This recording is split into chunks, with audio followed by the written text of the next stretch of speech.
ગુજરાતની વાવ વિધાનસભામાં ભાજપનો ભગવો લહેરાયો તો મહારાષ્ટ્ર પણ ભાજપે કબજે કર્યું છે।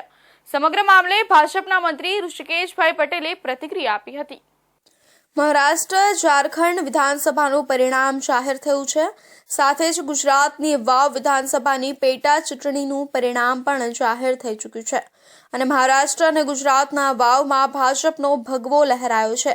ત્યારે સોમનાથ ખાતે યોજાયેલી ચિંતન શિબિરમાં ભાજપ નેતાઓમાં ખુશી જોવા મળી હતી અને ચિંતન શિબિરમાં આવેલા ભાજપના નેતા અને મંત્રી ઋષિકેશભાઈ પટેલે પ્રતિક્રિયા આપતા કહ્યું કે ગુજરાતમાં લોકોનો વિશ્વાસ અમે જીત્યો છે।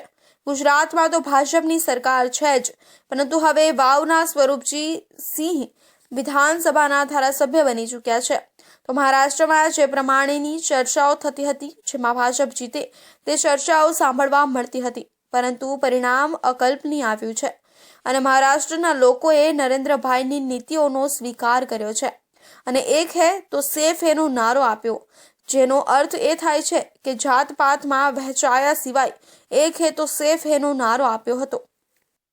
એટલે એકંદરે ગુજરાતની અંદર તો પરિણામ અપેક્ષિત જ હતું। સ્વરૂપસિંહ અમારા ભારતીય જનતા પાર્ટીના ઉમેદવાર હવે વિધાનસભાના સભ્ય બની ચૂક્યા છે અને સાથે મહારાષ્ટ્ર ઘણી બધી વાતો શરૂઆતમાં ચાલતી હતી, કસોકસ બતાવતા હતા, આપના કક્ષાએથી મીડિયાની કક્ષાએથી પણ લગભગ સરકાર યુતિની બને એ પ્રકારના મેસેજ આપના તરફથી મળતા હતા, પરંતુ અકલ્પનીય પ્રજાએ સ્વીકાર, મહારાષ્ટ્રની પ્રજાએ સ્વીકાર નરેન્દ્રભાઈની નીતિઓનો કર્યો છે।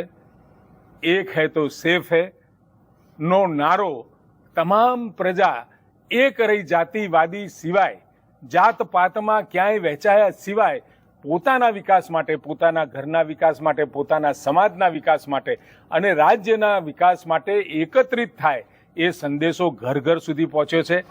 તો સાથે જ ઋષિકેશ પટેલે ઝારખંડના પરિણામ મામલે પ્રતિક્રિયા આપતા કહ્યું કે સરકાર નથી બનતી ત્યારે અને જ્યારે સરકાર બને ત્યારે એક ફેશન એ લોકોની થઈ ગઈ છે।